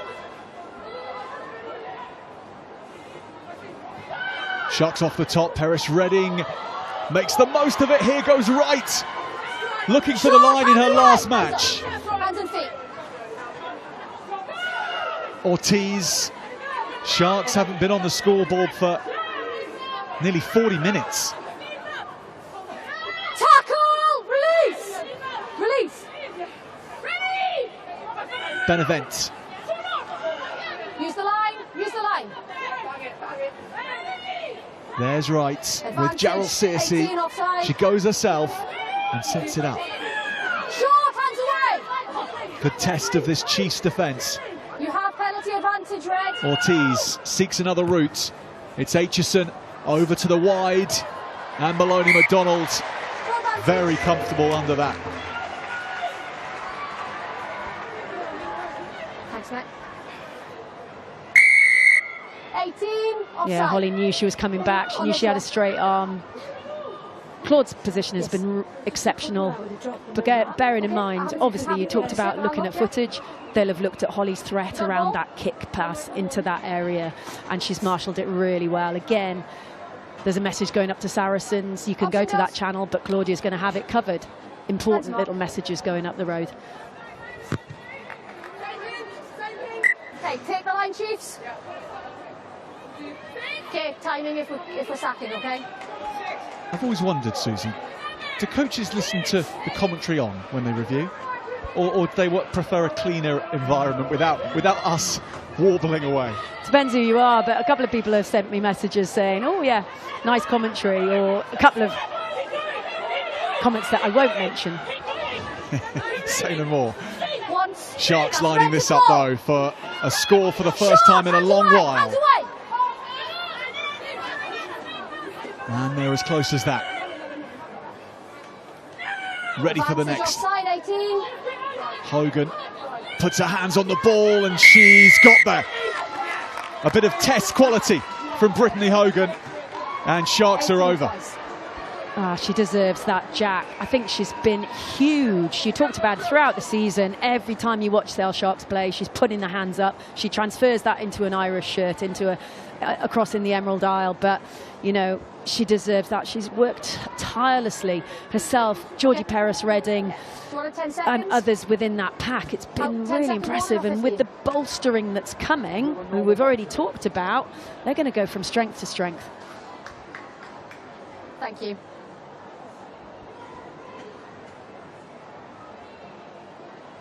Lizzie Duffy has the challenge of dealing with the Sandy Park winds. It's never straightforward down here. And kicking for goal. And just to the left it goes. Yeah, send that on. Is that the next? Well, Susie, who's impressed you today generally, before we try and pin you down for a player of the match, but generally who have you been looking at? I've just mentioned, I didn't mention her, but Jarrell Cersei. I think she's exquisite around that line-out area. I've mentioned, the other components of the back row. I also think that lady on the ball, Holly Aitchison, has been really impressive for Sale Sharks. So some real positivity going in there. Of course, Amy Cocaine's been good as well. Sharks on the ball and nicely through the hands with Casolo. That's the Sale Sharks players ticked off. And we'll come back to you, Susie, for those Chiefs who might have taken your fancy. Yeah, and I think that there's many that I could talk about. Emily Totosi came on. She was a little rusty initially, but I think she's really found some great form. Hope Rogers, always impressive. Dalika Menon, the ability to be able to play 8 and then move into tight head. You can't see further than her in terms of that effort and desire. I could go on. Linda van der Velden, my first signing, I sat next to her, met her parents inside. They'd come all the way over from Holland for the hospitality to see, the last game of the season. So, listen, great performances in the pack, but also in the backs. But, I don't know if it's too early to mention. I'm going to talk about Claudia Maloney-McDonald. It's hard not to. She scored 4, but it's her presence within the game, the touches, the moments that she offers, a constant threat. Not that that's the final decision, but worth mentioning at this point, I think, Jack. We'll give her a few minutes to see if she can add to 4 or not before we come back to you for your final decision there, Susan.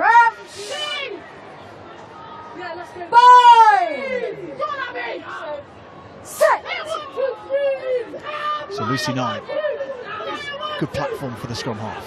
McGillivray holds the shape well. Nye tackled by Ortiz.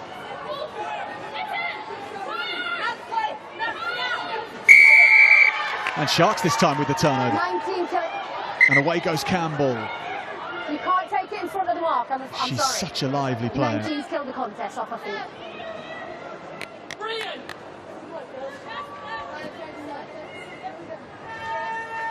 Yeah, that's a starter play. Not quite on point with each other. Again, it's, how often have they played alongside each other? And then sealing off, there was just not efficient enough around the breakdown, but that comes from the mistiming of the initial starter play that gives Sale the opportunity. And they'll be hunting the 4th try, Jack. They're not playing for nothing here. There's another 8 minutes. They want to get some good continuity to finish off the season. Off the top, Ortiz. And then Aitchison. Nice switch play with Courtney Keats. And Rona Lloyd is back and showing those football skills again, and now showing her speed again. Lloyd is away, setting her sights on the try line.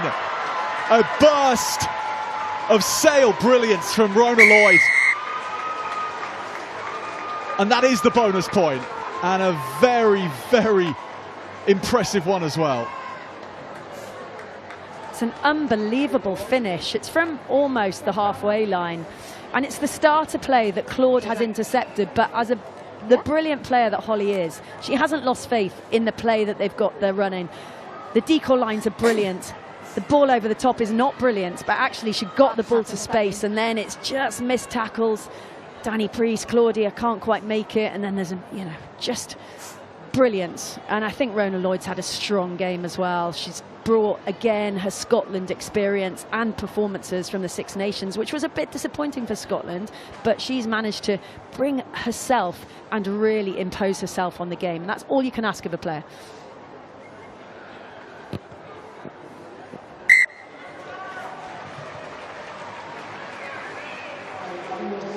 Try number 12 for the season for Rona Lloyd. That draws her level with May Campbell and Mia Venner, although whilst we've been here, of course, we haven't been tracking the tries that they may have scored today. So events elsewhere may mean that Rona Lloyd is not top of the table at the moment, but she is up to 12. Stay flat, thank you. And we'll update all the scores across today's matches after the match. Here's Casola. Really, really good player, Sharifa Casola. Seems to thrive when the combat is at its closest. So up at Hayward Road, she really does excel when things can get tight. Benevent. Sale in general, so strong at home. And we saw that in midwinter, didn't we, when the rains came down. Thank you. And they turned over Harlequins. A lot of teams didn't fancy going up there. Some teams did fancy going up there. Gloucester Hartpury for one. They relished the mud bath. Maloney McDonald's. What's she thinking here? McGillivray. Casolo almost takes her at the first attempt. 9. Elworthy to Tosi.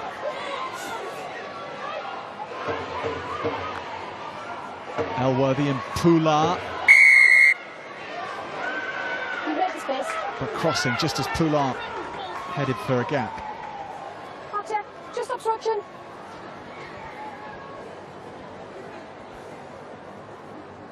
Yeah, it's a shame they just got in each other's way, a little bit tangled up. Huge kick from Holly to send it downfield, but not quite making touch.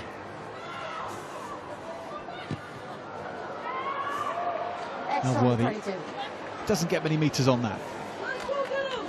Yeah, it was a little bit weary looking. I think she looked at Claude, and Claude had her hands on her hips and was like, hang on a second, I'm not sure I've got 80 metres in me. You got your hands on it, but I felt like you were balancing on the ball, not lifting Well, Susie, player of the That's how match, it looked. who would you select? Our Built for Athletes player of the match.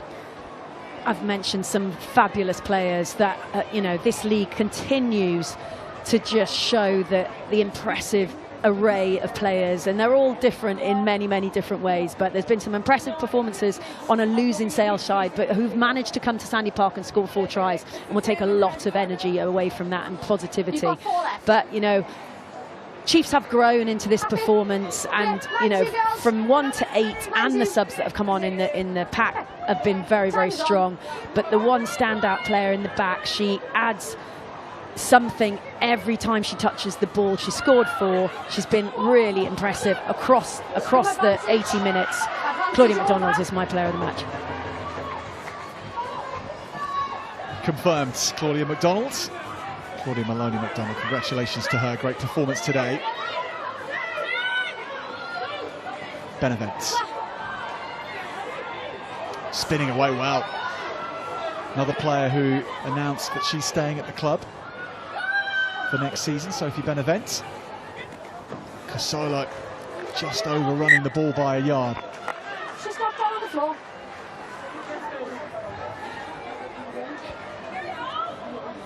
Yeah, so there's Claudia Maloney McDonald, lovely. Her nanny's down from London. The family are massive supporters. They're often at games. I saw Nanny inside. She will be ecstatic. She just loves the girls. She loves coming here. She often makes them things and brings them here, and she's just brilliant. So the fact that she got to witness Claudia's final game at Sandy Park and her get player of the match is just fabulous. Bind! Set!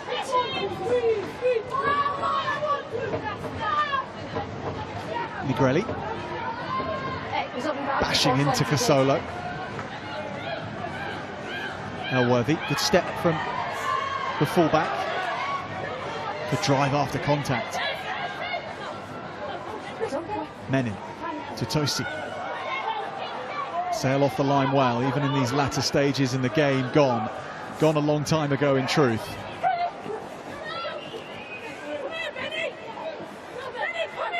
And their season ending in under 2 minutes time now, the Sharks.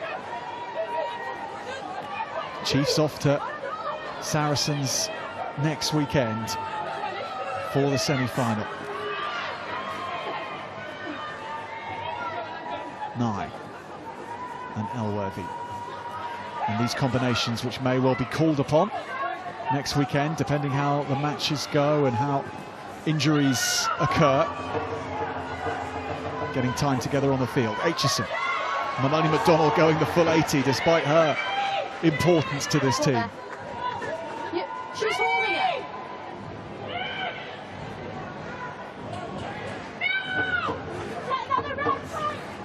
Frank. Ortiz and Hogan. You're inside.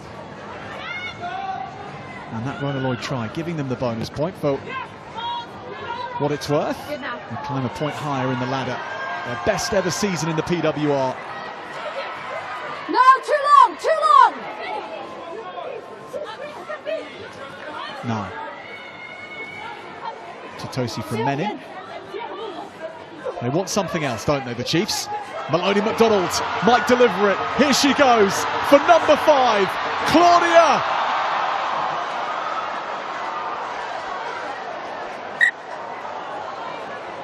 Finds avoidance, isn't it? That's why she's done it. Last minute.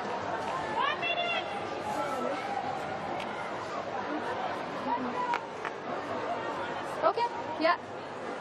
Time's off. Can you sort of Just showing she's human, Jack. The fatigue's just showing there, but I tell you what, that'll give her a lot of energy, frustration going into the semi-final. It's probably a really good thing to happen to Claude. Strong red.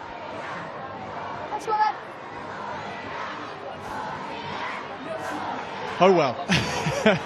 That final footnote of the match. She's still player of the match. We won't take that away from her as well. Yeah, and the whole stand is shouting her name, so I don't think she'll be too disappointed. Crouch! Yes, Ben. Bind! Oh, you so hell yeah. Hell yeah. That's it. Set! Yes, so.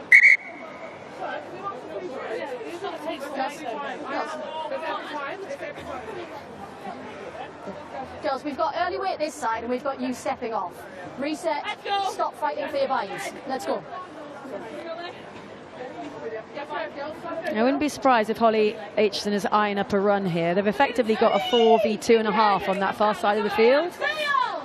And I think they'll want to play. I could be proven wrong. Bind! It'll be the last play of the season for Sale. Set! Courtney Keat is definitely looking to be first receiver. Ball's gone. There we go. She gets it, a little behind, but carries well. Gerald Searcy. Good pass away to Hogan. Ooh. And they push it to the edge with Duffy. Forwards. Well, they went down trying, Sale, and that is emblematic of their season. But they've come up against a Chiefs side that hit their groove and then never relented. The Exeter Chiefs in good shape heading into the playoffs. A couple of injury doubts hanging over them, but their form as a collective, very, very solid. By a tune of 50 points to 24. They beat the Sale Sharks in the last match of the regular season.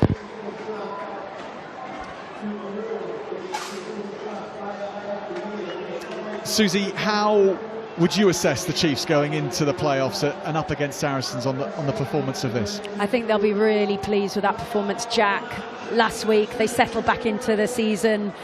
They found some of their groove. Today they pulled some plays and it was my error, but they didn't just play one play with multiple options. They then threw in a different play, so they are keeping Saris guessing about what they're coming with, and that's really key.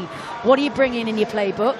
Oh, actually, I can defend that. Oh, hang on a second, I've not seen that. And that's all the way. You're in round 18, you've had a lot of time under your belt, but actually what matters is getting beyond today, recovering as quickly as you can, because in 8 days' time, you've got your biggest game of your season. And that's what the focus will be. Yes, job well done. Let's celebrate. You can see all the players on the field, all the injured ones, all the staff, all these people in the crowd. And the crowd has been massive all season.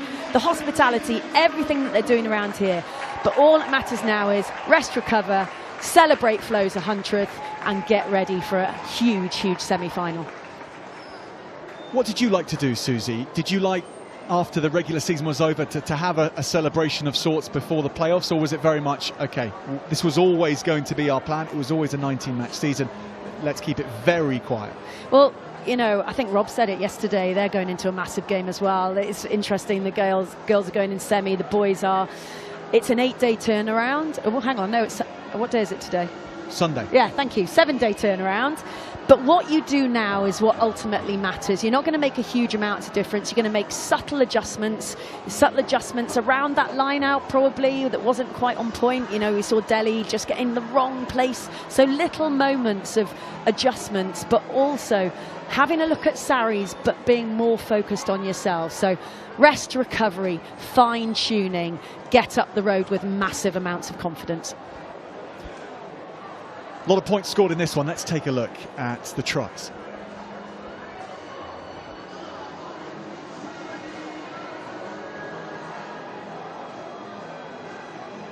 Sale straight to the races with Georgie Perez. Reading crossing, showing all her attributes to get to that try line. And Sale were off to a great start.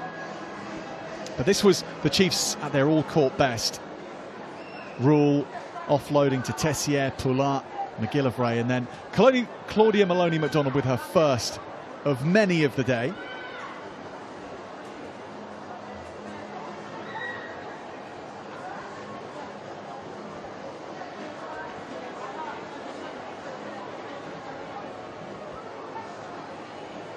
Emily Tutosi came on for Clee Maloney-McDonald after just a few minutes. Maloney-McDonald not passing an HIA, and she was not risked at all, of course. And so Tutosi was on the field and on the scoreboard pretty quickly after that. Amy Cockayne, Susie, who you were impressed with scoring as she so often does. Yeah, it's just that transferring of form that we say from club to country to club and back and vice versa. Hope Rogers doing likewise, her first of 2 today into Tysh Harper. That body position so low, no one can do anything about it. Now, if there was a question mark over a try today, it was this one, as you can see from our cameras. Great speed from Maloney-McDonald, unbelievable speed, but that ball surely on the line, and the assistant referee's arm in the air initially, but it was talked down and decision was changed. So a few question marks over that one nonetheless. Didn't stop Maloney-McDonald. She was cracking on with things, scoring in the corner. And this was a lovely moment, Susie, for Flo. Yeah, thoroughly deserved. Outstanding all season in club and country colours. Gets over the line on her 100th appearance. Hope Rogers went again. And then this was a lovely construct. Katie Buchanan involved with the scoring pass from the bench. And setting up Maloney-McDonald for the big show and the big dive.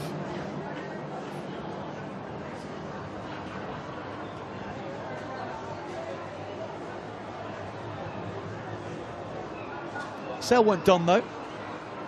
Brittany Hogan scoring, and then they had something special to end with, the Sharks. And this was it. Rona Lloyd, who had 10 minutes in the sin bin, and this was her first introduction back from it. Controls it with the left. Then shows all the speed in the world, burning off Poulin, Maloney-McDonald. And it is not easy to do that.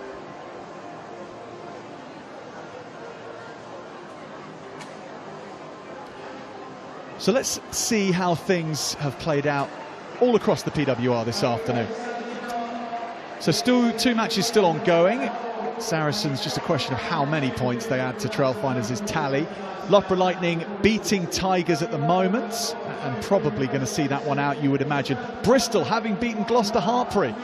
So Gloucester Hartpury going 2 losses down in the run-up to the playoff. Very interesting result there.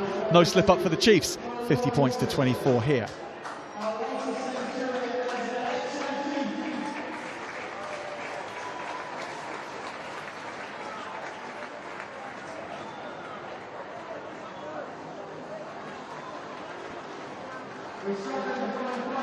It is semi-finals weekend next weekend, Sunday 14th of June. We'd love to have your company. Gloucester Hartpury against Trailfinders. Women is the first match at Queen's Home. Saracens up against Exeter Chiefs at the StoneX Stadium from 4:30 p.m. They then have a 2-week break, whichever two teams have won, and it's the final on the 28th of June.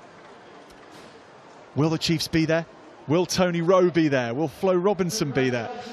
She's receiving a Centurions Award. Incredible to think that she's only 24, Susan. It's unbelievable. She must have come here when she was about 15. Well, you signed her, didn't you? 2020, she arrived as a senior. Well, Sandy Park in great voice today and wonderful sights and sounds to enjoy for us, and we hope you've enjoyed it as well. The PWR rolls on, the Exeter Chiefs roll on to next weekend. Susie Appleby, thanks so much for joining us once again here, and we look forward to what's to come for the rest of the season. The two remaining semi-finals and that final on the 28th of June. Thank you for joining us. Stay across all our channels as we build up towards the semi-finals next weekend. It's going to be a big week. We hope to have your company for it.